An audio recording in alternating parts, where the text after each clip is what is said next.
Hello and welcome to VegFest in Brighton 2015. I'm Victoria Eisenman, the co-founder of the dog charity K-9 Angels, and along with my friend Paula, who's also the co-founder of dog charity K-9 Angels, and our friend Danny, we will be showing you what VegFest has to offer. It literally has everything from the most amazing vegan food, vegan health, vegan beauty products, veggie dating, comedy. It literally has everything. I can't wait to get inside and show you what VegFest has to offer. Come on, let's go. I'm here at the Cocos Umi stand. Is that correct? I pronounced it correct. That's great. It's a good start. So Cocos Umi, natural hydration, 100% pure organic coconut water, not from concentrate and no added sugar. I'm going to try it right now. So this is authentic. That is gorgeous, genuinely gorgeous. Tell us about your product. Well, we brought two products out, and the first product was our coconut water, and as you quite rightly mentioned, it's certified organic. We were nominated as a finalist with the Soil Association in the beverages category last year. And essentially, we brought the whole product out because we noticed that there was a lot of coconut on the market, but in terms of coconut water, there wasn't that much which was totally pure, which was 100% pure without any added sugar, and certainly there wasn't much which was organic. And for us also, ethical sourcing was very important. So we're certified fair trade. We're building freshwater wells actually in the producer community. So I think that's been a kind of a key component and for our business, and something as a theme we want to continue on with throughout all of our products. So essentially it's a very pure coconut water and it's absolutely nothing else added. So theoretically it's like drinking fresh from a young green coconut. And where do you source the coconuts from? Yeah, the coconuts are all sourced from the Philippines, but it comes from an agroforestry environment. So it's a sustainable source. They do coconuts and bananas all within the same area, and it's all being run by like a local cooperative. So literally you have lots of farms, some of them 2 men and a dog, all kind of in a very sustainable environment. Okay, that's fantastic. I actually am a big fan of cocoa water, and to know that this is ethically sourced is wonderful. I will be buying some before the day is out for sure. I also cook with organic coconut oil, but I'm new to your brand, so tell me the benefits of your particular, of the Cocos Umi coconut oil. Our coconut oil is extra virgin cold pressed coconut oil. It's also certified fair trade. But also I think the benefits in terms of our coconut oil, in terms of the product quality, are that it's very mellow in taste, it's very smooth. So it means not only can you cook with it in terms of baking and frying, you can also just simply apply it to toast, spread it on toast, you can put it on your porridge in the morning. So in a way it's a very versatile coconut oil because of the quality of texture. That, you know, when you taste it, you will see the difference. So is it quite sweet? Because I've had some bad experiences before where and I'm sure you can vouch for this yourself, where, you know, the lesser end brands have you know, said it's coconut oil, and then you taste it and it's very synthetic. It's, you know, it's lost the sweetness, you know. So what kind of flavour would you say that yours has got? I would say our coconut oil, number one, it is totally pure. Nothing else is added in. But in terms of the flavour, I would say it's quite creamy, quite mellow in taste. Yeah. Fantastic. Okay, well, thank you very much, Cocos Umi. And if people want to buy your products, where can they get it from? They can get our coconut water in stores such as Planet Organic and Revital Health. Around here, we're at VegFest in Brighton. You can get it in Infinity Foods in Taj. And can you order online? You can order online to www.cocosumi.com. Well, it's a bit of a mouthful, but you'll enjoy that mouthful. Okay, this is our first stall holder of the day, and it is Herbal Haven. Okay, we've got John here. John, tell us about your company. Well, we've been going for a few years now, and like the VegFest, we've become more popular as well as time has gone on, and we like to come here because of the nice people, and we can help them with their growing their herbs and using them in their daily lives. And what's your favourite herb? What's your top three? That's I like that, yes. I do get asked this. I do have a top three. Number one would be myrtle, plant of Louvre. Number two is orange thyme, which is... There's full of legend, actually. Myrtle, it's connected with the goddess Venus. Yes, and the story goes that she had a high priestess who was being suited for by a priest, and Venus was very jealous and turned this priestess into the myrtle plant. And then in modern times it's been made famous by Queen Victoria, who put it in her wedding garland. And I believe that the lovely Kate had it in herb bouquet. That's amazing. Okay, so that's the top herb. What about the other two? Just a quick one. Saying was orange thyme, which my lovely assistant here. Here we go. This is orange thyme. Let's have a sniff. Oh, very citrusy. Orange thyme smells of heaven, because I went there to find out. Although when I got there, I was told I'd come too early, so I came back down here to let everybody know that this is how heaven smells, and that's been my number 2. That's pretty impressive for our first stallholder. He has legends, and he's been to heaven and back. Number 3 is sweet marjoram, which we don't have here because it's a bit sensitive, and that also has a wonderful smell and can be used in culinary uses. Well, thank you very much, John. So if you want to check out more about John's company, which is Herbal Haven, you can go to the website there, www.herbalhaven.com. Okay, we're making our way around the stalls today, and it's been so exciting, but we haven't met any of the press yet. So we're here at Friends Gazette. Lula. Hello. It's Lula, isn't it? Lula means squid in Portuguese. How interesting. Now tell us about the magazine. So it's a free online monthly articles of about 10 pages on veggie and vegan issues. Okay, and when did it start? This is Deborah. What's your involvement with the Friends Gazette? I've written a couple of articles, and my father is the editor and founder. We started it a year and a half ago, and we've been around all the VegFests in Brighton, London and Bristol over the last year or so, just letting people know about it. It's free, it's for people to get more informed about anything relating to vegan veggie issues. Fantastic. And is there any plans for Friends Gazette to come offline and be printed newspaper? No, we believe in online, A, for the trees, and B, it's so easy for people to just take a click, have a look, pull it up on their screen if they're wandering around on their phones or at home on the laptop. So I completely agree, and I'm so glad you're staying online because, like you said, it's the best way for the planet. And what's the most fascinating article you've written? I wrote an article about theatre and vegetarianism and how many people who are vegetarian do theatre, and this idea of is there some link between the two. We also have an article about a film I was involved in and a famous vegan actor was in as well. And can you reveal who is it? Is it here? Martin Shaw got involved in an independent film that I was co-producing, and so it's a bit more about it in the magazine. Amazing. What a multi-talented lady, or ladies, we have here. So, guys, you can read this it's a newspaper. Online informative magazine. It's news style, but we call it a magazine. Fantastic. And for those watching, what's the URL? We publish with Scribd, so if you Google Friends Gazette, you'll be able to find us online, and we also invite anyone to leave their email address so we can send it to you directly. Fantastic. Okay, guys, well, here we are, Friends Gazette. Take a look. Thank you very much, ladies. Hi, this is Paula. We are here in Brighton at VegFest 2015, and we managed to catch the organizer, Tim Barford, who will tell us a little bit about how the idea came about and what is VegFest about. Okay, well, VegFest came about in 2003, basically a good excuse for a party, and we had an amazing party. We did our first one in Bristol, we had about 1,200 people, 40 stalls, and we had Bez from the Happy Mondays doing our after-hours party, so you know what, it went off. And we haven't stopped since. For a long time, VegFest has really been about helping people get an introduction to the vegan lifestyle. But now that we've got so many people who are vegan, we're beginning to introduce stuff to help vegans go further in their route, especially with vegan ideology, things like conferences, looking at issues. So although there's still a really light-hearted aspect to VegFest, we are now beginning to move into territory of where we're going to develop some of this, take it a step further. It's a very exciting time for VegFest.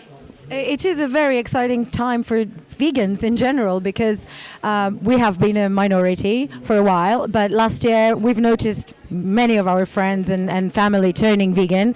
So Tim, you mentioned something very interesting to me literally 10 minutes ago about the famous curve. Would you like to tell us something more about it, about the statistics? Yes, well, it's very interesting to see that actually, not only in the UK, but in quite a lot of countries around the world, there's a very big growth curve in vegan, and it's occurring in the last year, 2 or 3.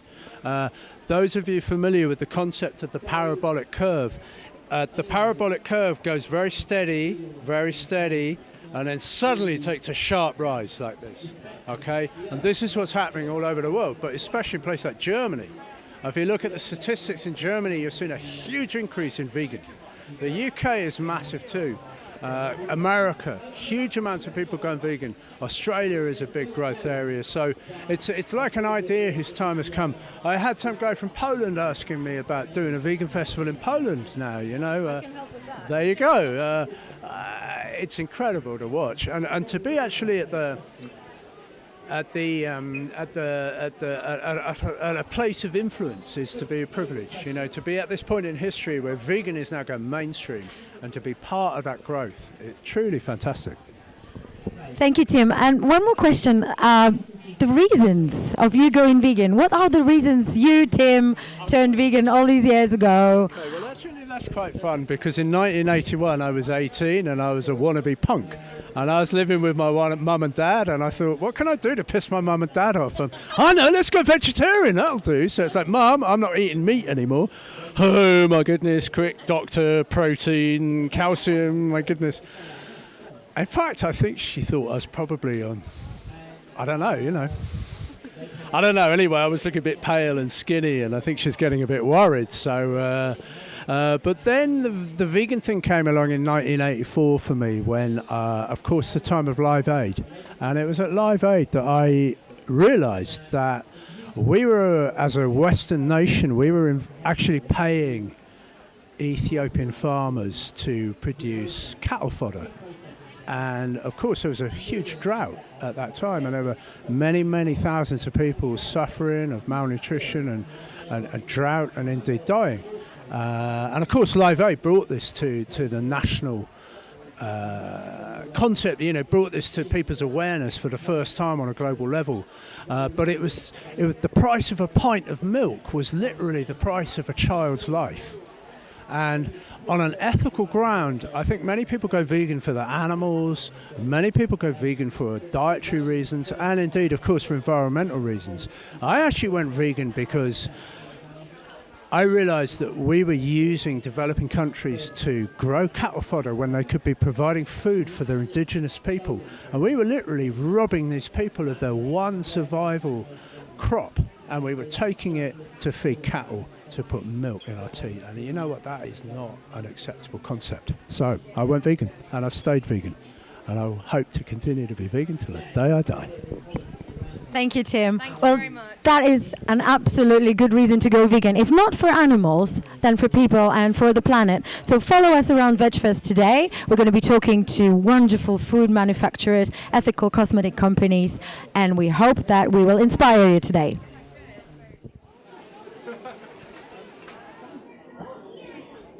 What on earth is in her hand? I was thinking the same thing when I walked past this store, and Sophie is going to tell me and you what a Mooncup actually is. Sophie. Hi. Well, this is a Mooncup. It's a reusable silicone menstrual cup. Basically, it's an alternative to tampons and pads.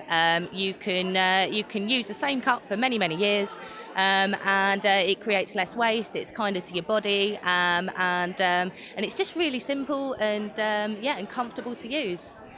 Do you want me to explain a little bit about how it works? Yes, go on. Basically, what you do is to insert it, first you fold it. Okay. So you can fold it like that, and then you insert it like that, and then it opens up, and it forms a seal with the walls of the vagina. Okay. Then what you do, you can wear it for 8 hours, same as a tampon, and when you're ready to remove it, all you need to do is reach a tiny little bit inside, pinch the base, and then that releases the seal, and then you can take it out, empty it, rinse it, and then you're ready to go again. That's pretty amazing. So it's kind on the planet, kind on your body. Looks absolutely fascinating. Was this your design? It's a really old idea. I think they were invented in the 1930s. I think she was an American actress, and her brother was a gynecologist. And they were invented about the same time as tampons, but obviously one took off, one didn't. The older models, they used to be made out of rubber, so there were these brown things. But in 2002, Sue, who was our managing director, she discovered them when she was traveling, and she thought that's a brilliant idea. Decided to make it out of silicone instead, because a lot of people have a latex allergy. Here we are 13 years later. You can get it in boots. It's really, really normalised. Okay, so you may think it's strange, but actually you can get these in boots, which means you can all rush out and buy one. So that's the Mooncup. And the website for it is? It's mooncup.co.uk. Thank you very much, Sophie. Okay, so this stand is called Cho, and I love this. I was attracted by this matador with, I think, what looks like a tomato. So let's go over and have a look. Hello, I'm Danny from K-9 Angels. Good morning. Good afternoon. Oh, it is good afternoon. I'm running a little late. Oh, I see. I didn't think I saw you earlier. So can you tell, is this your product? Is this your brand? Indeed, it is indeed. It's a on-the-go drinking gazpacho made in southern Spain by myself, my husband, and about 8 crazy Spanish ladies. And we're just a really great, wholesome, on-the-go snack. 2 of your 5 a day, nothing nasty, lots of extra virgin olive oil, only good things. Buy us now. We're very new to the market, and we're going to be stocked in Brighton as of this week. That's fantastic. So exciting. We're in Brighton VegFest, and the company is going to be stocked in Brighton. So the Matador. He's our Tomatador. He's our Mr. Tomatador, or Senor Tomatador, as he should be known, really. Senor Matador? Indeed. Tomatador. Senor Tomatador. There we go. And I love that. I love it. So it was a tomato. I was right. So we can we try some? Is that okay? Each flavour has a character, and he's the face of the classic one. Okay. And The tomato has a little donkey. He's a crazy donkey on a bicycle, and the beetroot and apple has a goat in a balloon. the marketing on this product is superb. Fantastically bonkers. We love bonkers brands. So it's vegan, it's healthy, it's 2 of your 5 a day, is that right? 2 of your 5 a day. They've just launched, and I'm loving all the different colours here and the flavours. So your classico is tomato and peppers. Your beetroot and apple is what's that called? That beetroot and apple is, which one are you looking at? That one there. That's our beetroot and apple. Oh, okay. That's tomato and strawberry. Okay. Okay, tomato and strawberry. Let's give it a go. Tomato and strawberry. I'm gonna love it. Tomatoes, peppers, olives, all fruits. See, I'm pretending to be a wine connoisseur with a non-alcoholic drink. Very creamy, very light. That is absolutely delicious. My goodness, can I try the other flavour? Yes, certainly. Well, I want to try it. Stop laughing. Okay, this one is the most savoury. This is the most savoury, so great. They're all great for lunch. They're all great if you've been to the gym, if you fancy a pickup, if you're feeling a little bit hungry. Okay, let's give it a go. Very satisfying. And what flavour is this one? This is tomato and pepper. This is the most like a regular gazpacho, but much lower in garlic, very low in salt, really nice and on-the-go snack. Okay, it's got garlic in it, guys. So anyone else after this stall? No, very little, very little. Not heavy on the garlic. Okay, there we go. Oh, that's delicious. That's really delicious, but I'm a big fan of the strawberry, I have to say. Yeah. So you're launching in Brighton. Oh, and what's this one? Beetroot and apple. You tried 2. You can't. Okay, I can't leave one out. So there's 3 flavours. This is beetroot and apple. That is delicious. And can you heat these up? No, you're meant to serve them chilled. They're yeah. Okay, so these are chilled. I'm a big fan of the strawberry, but all the flavours are delicious. You're launching in Brighton, but where else can people buy you? We're in 100 stores at the moment. We need to get hold of our distributor, and we need to put our stockists on our Facebook page or on our website, which we're going to do this week. We're going to go and chase him up and make him do it. Fantastic. So what's can you give us the name of the website, please? Chogazpacho.com. There we go. You've heard it. Go buy it now. It's delicious. You can have it for your lunch. Thank you very much. Thank you very much. Cheers. Enjoy. Okay, we've been to some of the food stands and now we're back for beauty. This is right, isn't it? We're beauty here. Earth Zest Organics.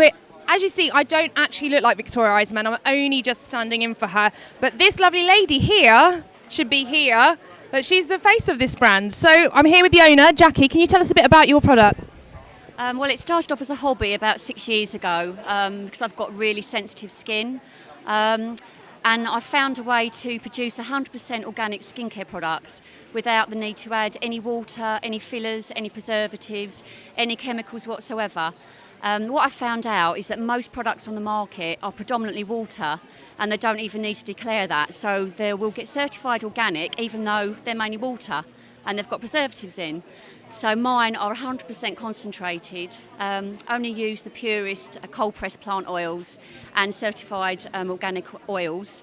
And these products really, really work because they're full of vitamins and natural plant elements. That sounds really exciting. What's the response been today at VegFest? It's been really positive. Hopefully I've found 2 new wholesalers, and I've only just rebranded about a week ago. And I was up to about 3 this morning, so it's been fabulous. And I've got 100% organic mother and baby range that's just been released and just been certified. So there's been quite a lot of interest. So tell us, that all sounds fantastic. This looks really interesting, this luxury spa mineral salts. Can we have a smell of it? Yeah, go ahead, there's one here. Okay, let's have it, okay. That really does. I know you can't smell, you can only see, but that smells amazing. Look at the inside of it. Alternatively, you could just look and not have me pour it on the floor. So tell us about the ingredients in this. Well, I've sort of taken natural and organic skincare to the extreme. And with this product, I've managed to get unprocessed sea salt. And usually can't get it because it's processed and they take out all the minerals and they sell it to the supplement industry. But this salt that I use as a base is grey in colour, naturally moist, because it's still got 75 plus minerals in it. So it's very high in magnesium in particular, which we're all mainly lacking in these days. And when you get in the bath with this, it actually absorbs into your skin and it's very, very replenishing as well as relaxing. That absolutely smells like, it smells beautiful. Yeah, I love the English rose smell. What's your best seller, have you found? The best seller, there's 2 of them really. We've got the Flower Power Rescue Balm and the Frankincense Anti-Aging Balm. They're both sort of neck and neck at the moment. And the products range for just is it your face, your feet, your body? Is it the entire? It's the entire body, and I've got a range now from the age of 3 months upwards. So it's quite hard to get certified with the EU regulations, but it's all done. Just been certified with the Vegan Society as well. And it's all going well so far.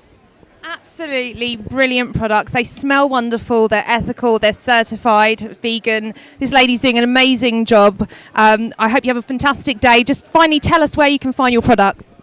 We're mainly online at the moment, earthzest.co.uk. But I am looking for stockists and I'm going to be selling locally. At the moment, only around the South End area, because that's where I'm from. But we have actually got 2 people that want to do it around here in Brighton. So, yeah, look out for me. I'll be taking over the UK soon, hopefully. We hope to see you all around the world. Thank you very much. We've had a wonderful day walking around all the various stores, as you've seen, and now we're up in the press room, and I've had the pleasure of meeting Jimmy from Vegan Society. Jimmy, tell us about the role that you play in Vegan Society and how you came about it and the challenges you face, if that's not too much to ask all in one go. I could do that. I can give it my best anyway. I'm the media and PR manager, which means, my brief is to publicise the work the Vegan Society does and also promote the vegan message generally, and to do so as far and as wide as possible. I've only been there 2 months, so I'm a relative newbie. I've been vegan for 8 months, so this is a new, exciting world for me as well. But I couldn't have enjoyed it more so far. The challenges are not having enough time in the day, juggling all kinds of demands, but what's not been difficult is to get vegan-related stories in the mainstream media, because there's such an increasing thirst and demand for vegan-related stories in the media. It's taken me completely by surprise. For example, we've had quotes from the Vegan Society in The Observer, the cover story of the Eating Standard magazine. I was on ITV Central News talking about the link between the dairy industry and the badger cull, which was amazing, and our CEO was on BBC Farming Today debating diversification away from dairy farming. So we've had loads of fantastic coverage since I've been there, and I'm hoping for much more. That sounds absolutely fantastic. Thanks for your time, Jimmy, and I'll see you later. Yeah, take care. Well, how exciting was that? Polo and I will be at VegFest in Bristol on the 23rd and 24th of May. We can't wait to see you. We can't wait to show you what VegFest has to offer. We'll be presenting the whole day, and we'll also be giving a talk on dog rescue and vegan ethics as well. So we'll see you then. Bye bye. Vegan love. Mwah.